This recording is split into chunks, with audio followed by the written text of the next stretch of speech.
need any help finding anything? Or? No, we're all set. No, we're We good. do. Thank you so We much. do ask that we hold on to your She backpacks. can take it. Oh, she has a. This is their revisit, and they Oh. brought someone new. Yeah. They Oh, were okay. here We're yesterday. repeat business. Oh, all right. You already got the Yeah, they're pass. bringing the repeat. All right, understood. Understood. All right. My name is Christopher, at John King's used and rare bookstore. I've been here. This is my 11th year starting. Nice. Yeah. So with 11 years, you've been here, and you've actually gotten to a point where Mr. King is like, you're the future. All right. So when Mr. King says you're the future, what does he mean by that? What are your thoughts on that? I think John,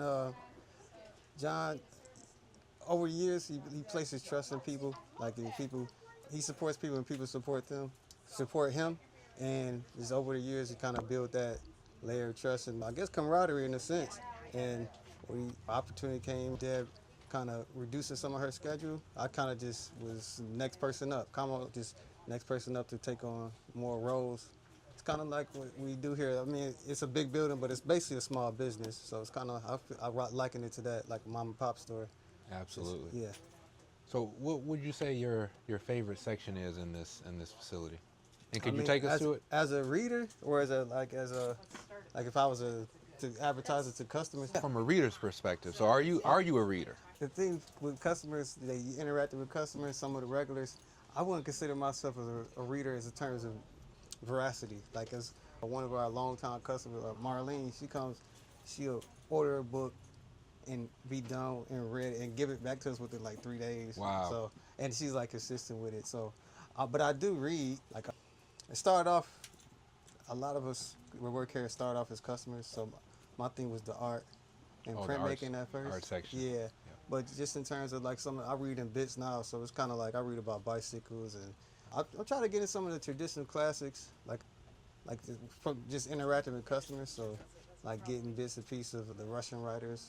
I get my bits and pieces of that currently. So, but yeah, it's more so I read in bits.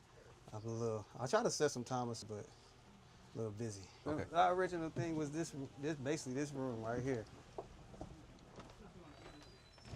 Yeah, art room. So these are monographs for the most part, just by the artists, a variety of different places. Like of course I was into the black artists. So like if I see something off right here, like this Betty Saar, I would probably be interested in that. And then also printmaking, because that's what I was in school for. Wow, so you went to school for printmaking. Yeah, just right up the street. So that's kind of like how, like I said, Deb found me. She just like offered, and I would do it over the summer. So I had been doing that for like 5 years, just doing the summers. And then after the pandemic, I came and stayed more permanently. Now, do you still dabble in printmaking, or? Oh, me?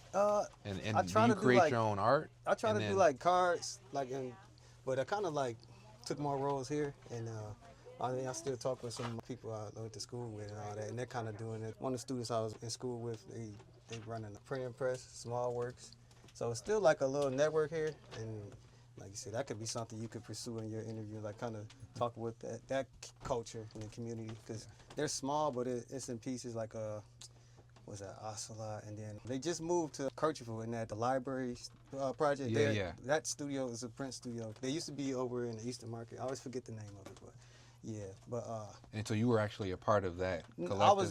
I was in Wayne State's printmaking program, which is unfortunately it's defunct now because of like the pandemic kind of put a muff on a lot of like the arts and some of the that's just across the nation. So. Some programs got closed down because it was already small. Like they had an art program, and then they still had the art program, but it's kind of they had to focus, I guess, on the more traditional the stuff that makes them more money, I guess. Yeah, you get that. So, are you from the city of Detroit? Yeah, born and raised. So, nice. Yeah. As a person who is around books all day, right? And you kind of understand the culture of actually picking up a physical book and actually reading it and getting lost in the book in one capacity or another. We're in 2025, and I'm a little concerned.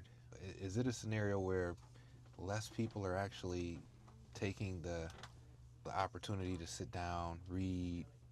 What are your thoughts about, I guess, like the book culture progressing over the next 10 years? Yeah, I think it ebbs and flows. I think what happens is you get like the different generations of people.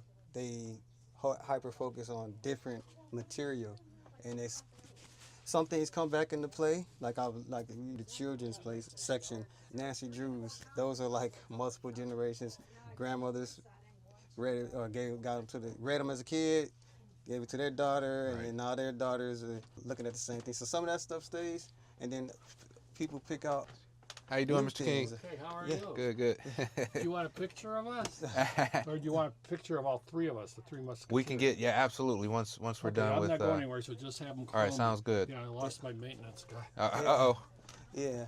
So it's like it ebbs and flows. I don't think it will never completely disappear because I always looked at like everybody reads. It's just the medium is changed, and it's a little. Some people are afraid because it's a little more diluted, Yeah. per se, a little more ADD. Like it's kind of people attention span that is long. Right. As it is long, myself included. A little bit. That's why I started reading bits. I pick up books and I just read them. It takes longer for me to read them. Yeah. But I don't think it'll go anywhere because, like I said, it's tangible history. Like somebody committed a significant portion of their time to create something, and it's tangible. It's the thing. That's why I think people will always have books because when you go digital, that can be taken away from you anytime. Copyright.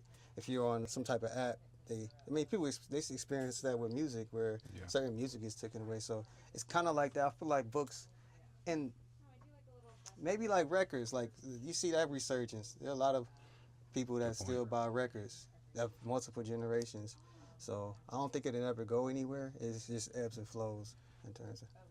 What are your thoughts on John King's legacy, right? Mr. King doesn't necessarily look at what he's built as something monumental, but I do. I think this is an opportunity and a footprint in the city of Detroit and beyond that I think is going to be lasting in one format or another. But what are your thoughts about? John sees it. I think he sees it. Yeah. John's boots on the ground. It's just one step. I think he's been probably doing that since he started. He 17, 18 years old, and like I say, he took an interest. It's something that became an interest. It manifested itself into his life. So I think it's just kind of like just breezed through him. So he's not able to see it from the outside. And I guess it takes people like yourself to kind of like remind him of his perseverance and what that would mean. With him, I think it's just in it. It's just in his body, in his fingertips, and his feet. That's what it is. It's every day to Yeah, him. it's just every day. Yeah, it's a part of his life. We kind of talked about it, but like when he calls you the future, I think that actually, based off of what he's been able to build, that holds a lot of weight. It does. Yeah. I mean, I kind of like I said, I'm similar. I think it's just because, like I said, I was young when I was here, so it's just kind of just like a responsibility almost, and it's a familiarity almost. Just so you don't look. It's like I don't want to use the family analogy, but it is that like when people do things for their family, like even like drastically altering things. But a lot of times you don't even see it as that until much later when someone is expressing gratitude, like, well, what you did for me at this time. So it's like at the mall, I take it as just I come to work. It's almost like a hard head thing. You come in and you just come in every day. I think that's just how I've kind of been, I don't know, molded, or I just, even when I was doing in school at art, it's just like you do a lot of like minuscule things, but it adds up to things. So like you saw me out there pricing, that's just take every task. And like I said, more so when Deb decided to reduce her schedule because she had been here so long, it's more so me like taking up and helping her for helping me. Like she's the person that brought me into this. And then also when the pandemic happened, she was the person to call and ask me to come back. So it's kind of like, it was first start off as just helping out, stepping in play, being like a team, like any team. You step in and you want the whole thing to succeed, so you want to play your part. It no matter how, if it's reduced or if it's increased. It's just more so that at this moment.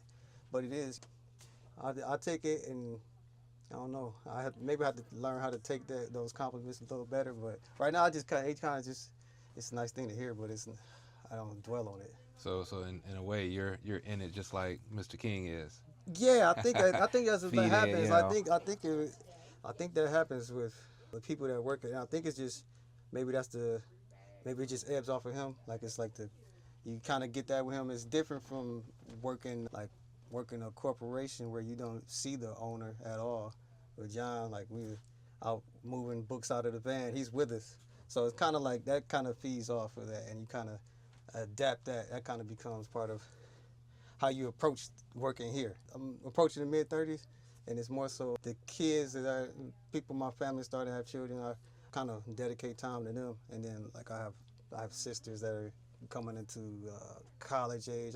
So outside of work, it's mostly just doing stuff for the family, for me. And then, like you said, I do still. I honestly need to get back to it, but I still do little things like I make cards and stuff. Yeah. What type of cards? Just like a little wood cut, but linoleum, cut up some linoleum, use it to just hand press it, like for the holidays and stuff. I can see that posted up behind the counter eventually. I mean, I'm just throwing out ideas, man. I don't know if they're I right or wrong. Deb says similar things, but it's more so. You are not watching. I do a lot of Do stuff. we have any of those nautical I do a lot of stuff with the family. I'm kind of getting into that age where you kind of want to do things, and I guess it helps build memories. And then those people, like the kids, remember all that stuff, and it kind of like holds you to it because like once you start doing, you can't really stop. It's like if you do something like every summer, they're gonna want to do it again. Yeah, so it's kind of like get into that mode. So, what advice would you give to aspiring book collectors, artists, anybody pursuing a passion in a way against the odds? In terms of like creation, like I said, there are things ebb and flow, things come and go, but the actual premise of creation, like I said, that's a spiritual thing. So that'll never completely die. It just manifests into something different, or something that like, so for somebody who's creating, it's just always, I would tell somebody to always keep at it, like even if it's in a small capacity, like how my is for myself. It's cathartic at a time. It's something that I think keeps people grounded in whatever it is that they do. It could be somebody just like people that buy clothes and like to be stylish. It's just, I think human expression is just innate in everybody. That's just a part of living, I think. So that'll never go anything. For the book collector, I think it's just like what you like. Like don't like something because something's being told. Like find your interest, and that has to come from a reader. It has to come from reading different things, getting different perspectives, and I think that manifests itself into kind of like that's a tangent, but we go into a lot of states or someone who's passed away, and you kind of get like a story of their life through their collection, like things they're interested in.